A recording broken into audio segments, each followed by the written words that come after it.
I recently bought a couple of these Quantian watches and I wanted to do a review about them. They came at quite a bargain. The price point of them was not very far apart, but still I noticed that there was a significant difference in the materials used in these watches. And I thought maybe I will be doing a special video about how you can spot that the watch you have bought, the case of the watch you have bought, is made out of a plated alloy instead of a stainless steel. Now, I don't know what kind of stainless steel Quantian uses. Of course, stainless steel also is kind of an alloy.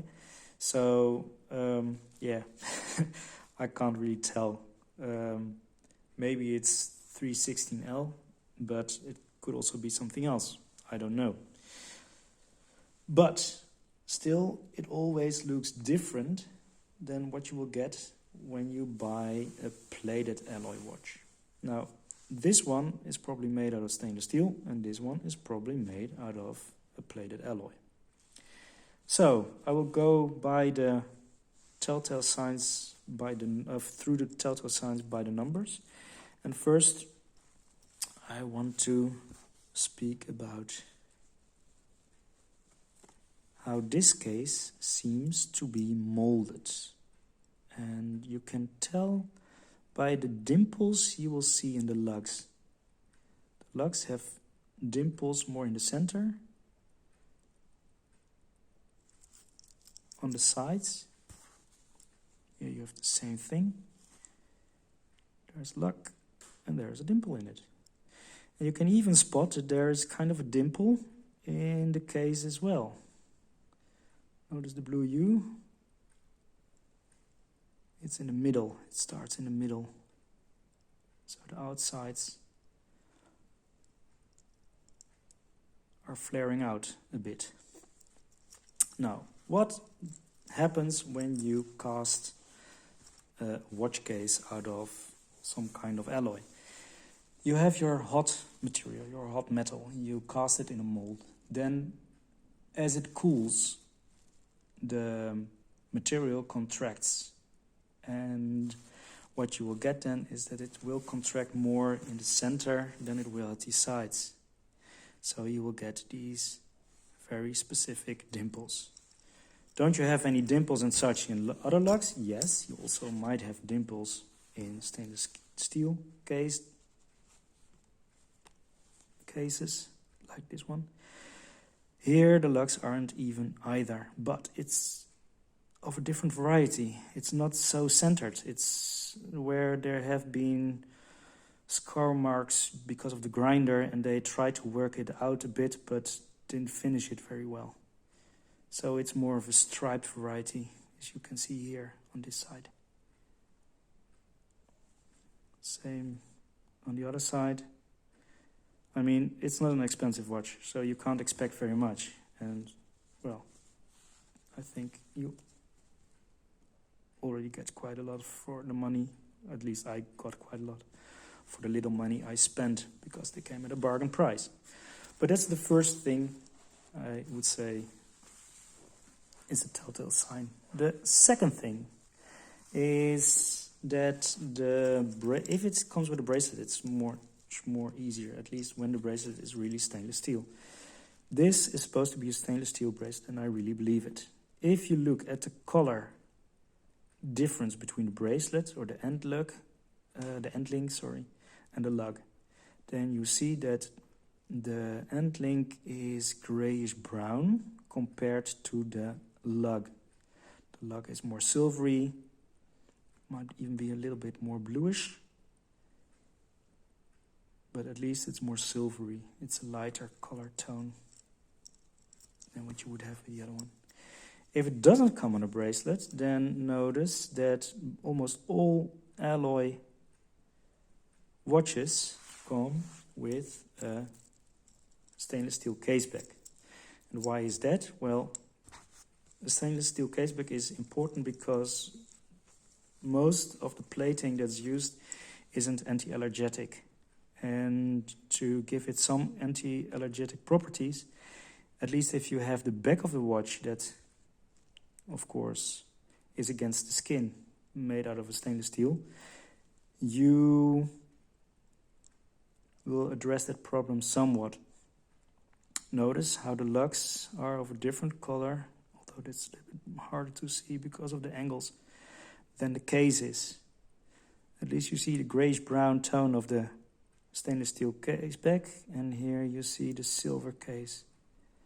It's not the same color. Now, as you can see, it also provides the producer of the watch with another positive point, is that they can stamp stainless steel, all stainless steel even in this case, on the case back. That is only true for the case back itself, not for the watch. So don't get fooled by the printing on the case back.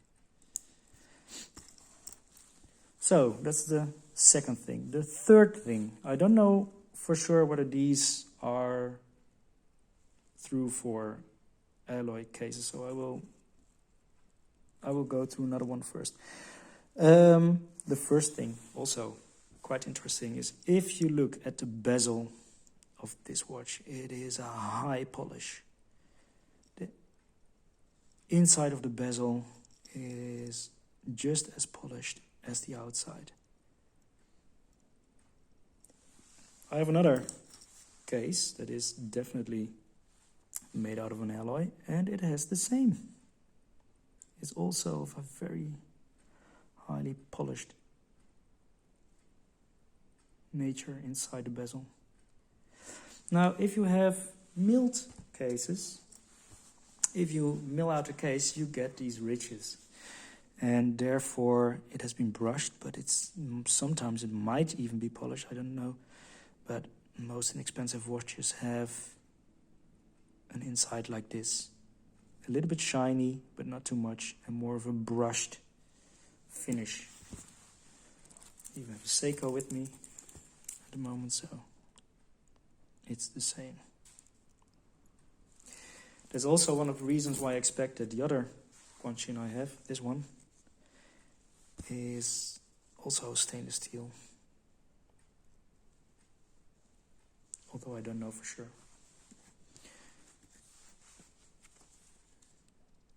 So look at those insides, and you might already have a clue whether your watch is made out of an alloy. And another very clear thing is, if you have the case and you have the lug holes like this one, you can see that the edge of the lug hole is scuffed a little, and you can really see that it has an orange kind of color. And in this case, the base material for the case is probably some kind of brass, and they put a plating on top of it. It's not for all lug holes, notice that as well, so it's not foolproof. You can try to scratch it up a little bit on the inside of a lug hole. No one is going to notice that, and it will happen on its own accord, so it wouldn't be much of a big... If you want to scratch your watch somewhere to find out what kind of material it's made of, this would be the best location to do so, I guess. Notice also that this watch also has this dimple in the middle of the case. The edges of the case are flaring out. If you look at the lines in the reflection, you can see it very clearly. So, these are the telltale signs I know for sure. There were 2 other ones. I don't know whether they are just depending on the properties of the case or on the material, but I noticed that both alloy watches make another sound when you move them around on the bracelet. This one has a very light sound, a light rattle. There is quite some volume in it. Now, it can be because the case back is not that thick, although this caseback is quite massive. So I suspect this really has to do with how the sound propagates through the lugs into the cases. Now, if I have my Seiko over here, and I do the same thing with this one, you might notice it is much more flat in how it sounds.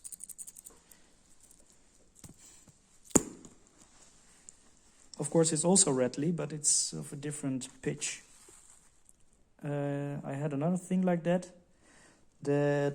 I noticed that there's a very big difference in weight between this watch and this watch, for example. This case really feels heavy, and if you have this on a bracelet, it has the same movement. If you have this on a bracelet, it is top heavy. You really feel it on your wrist, the watch itself. With this one, it's a different matter. With this one, you don't feel the watch as much as the bracelet. The bracelet is almost heavier than the watch is. It doesn't have this heavy, top heavy property at all. So yeah, it almost kind of feels plasticky in what it weighs. So I think that's also something that's more due to the material used and not so much an aspect of the case size itself, because this case is, well, almost just as big as this case. Maybe a little bit bigger, but not that much. And they have the same movement in it, but this one is much more heavy than this one. So these were the things I had that might give you an idea about what type of case you have. And I will see you at the review, I guess. Bye-bye for now.